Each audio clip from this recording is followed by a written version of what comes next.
তারা সহ্য করতে পারছে না জনগণের ম্যান্ডেটটা, এবং তাই হিংসার নামে মিথ্যা একটা ফেক ভিডিও কারবার শুরু করেছে চক্রান্তকারীরা, আর দাঙ্গা শুরু করেছে কেউ কেউ তো এমন এমন বক্তব্য রাখছে যে বক্তব্য থেকে গা শিউরে উঠছে, আর মনে হচ্ছে হাতের সামনে পেলে একটু ভালো করে গায়ে হাত বুলিয়ে দিতাম।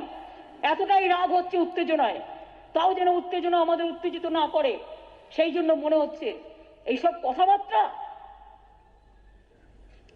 আমরা মনে করি বাংলা একমাত্র জায়গা, এখানে হিন্দু, মুসলমান, শিখ, খ্রিস্টান, বৌদ্ধ, জৈন, পাঞ্জাব, সিন্ধু, গুজরাট, মারাঠা, দ্রাবিড়, উৎকল, বঙ্গ, হেতায় আর্য, হেতা অনার্য, হেতায় দ্রাবিড়, চীন, সখুন্দল, পাঠান, মোগল, এক দেহ হল লীন। এটাই হচ্ছে হেমর তীর্থ, আমাদের মহামানবের তীরে পূর্ণ তীর্থ, যার কথা বারবার রবীন্দ্রনাথ ঠাকুর বলেছেন। নানা ভাষা, নানা মত, নানা পরিধান, বিবিধের মাঝে দেখো মিলন মহান। আমরা সবাইকে নিয়ে চলি এবং সবাই সবাইকে নিয়ে চলবেন। আমার প্রত্যেকটা বিধায়কদের কাছে অনুরোধ থাকবে, দেখবেন এলাকা যেন শান্তিপূর্ণ থাকে। কেউ দাঙ্গা ছড়াতে চাইলে তার বিরুদ্ধে আপনারা এফআইআর করবেন। কেউ দাঙ্গা ছড়াতে চাইলে মানুষকে বোঝাবেন, ঘরের মধ্যে ঢুকে পড়বেন না, মানুষকে বোঝাবেন এটা মিথ্যা, এটা মিথ্যা, এটা মিথ্যা। শুনুন, এরা বারবার মিথ্যা কথা বলে এবারেও গোয়েবলেসের কায়দায় প্রচার শুরু করেছিল, ডাবল ইঞ্জিন সরকার গঠন করবে, 200-র ওপর সিট পড়বে। কিন্তু মনে রাখবেন, আব্রাহাম লিঙ্কনেরও একটা কথা ছিল, one can fool all the people some of the time, but one cannot fool all the people all the time. এবং এবারে আমি বলেছিলাম এই মিথ্যে এবারে কাজ করবে না। লেবু কচলাতে কচলাতে তেতো হয়, এবং তেতো হয়েছে, তাই ডাবল ইঞ্জিন নয়, ডাবল সেঞ্চুরি করে তৃণমূল কংগ্রেস দেখিয়ে দিয়েছে এটা মানুষের অবদান, এটা মানুষের দান, এটা মানুষের প্রত্যয়। ডাবল ইঞ্জিন, একটা ডাবল ইঞ্জিন চালাতে গিয়ে নোটবন্দি করেছে, একটা ডাবল ইঞ্জিন করতে গিয়ে সারা দেশটাকে কোভিডের ধ্বংসের মুখে পাঠিয়ে দিয়েছে।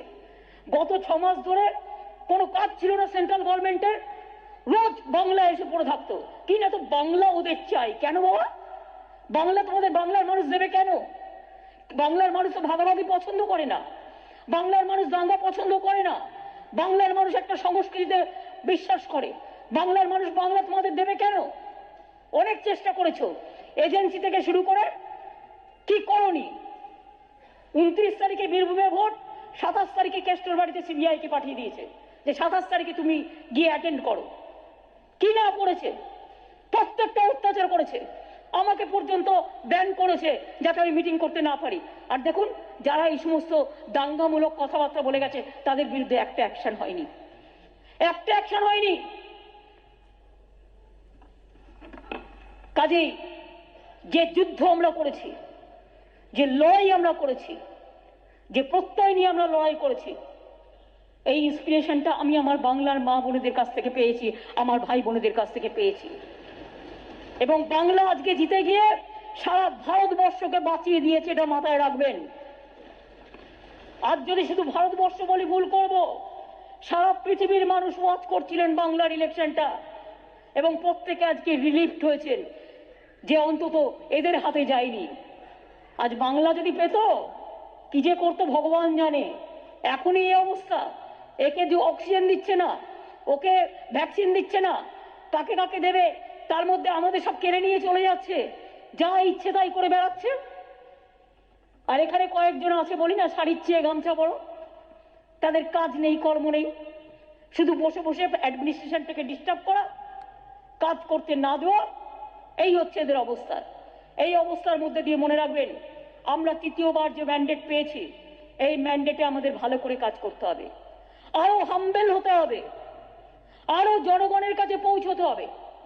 জনগণকে যে প্রতিশ্রুতিগুলো আমরা দিয়েছি, সেগুলো আমরা কোভিড এই সিচুয়েশনটা শেষ হয়ে যাওয়ার পর সেই কাজগুলো আমরা শুরু করব। এখন সবাই শান্তিপূর্ণভাবে থেকে, শান্ত থেকে, মানুষের সাথে যোগাযোগ রেখে, কোভিড পেশেন্টদের হেল্প করে, এলাকায় যাতে কোনো রকম কোনো বিশৃঙ্খলা কেউ করতে না পারে সেদিকে সতর্ক থেকে সজাগ দৃষ্টি রেখে নজর রাখবেন।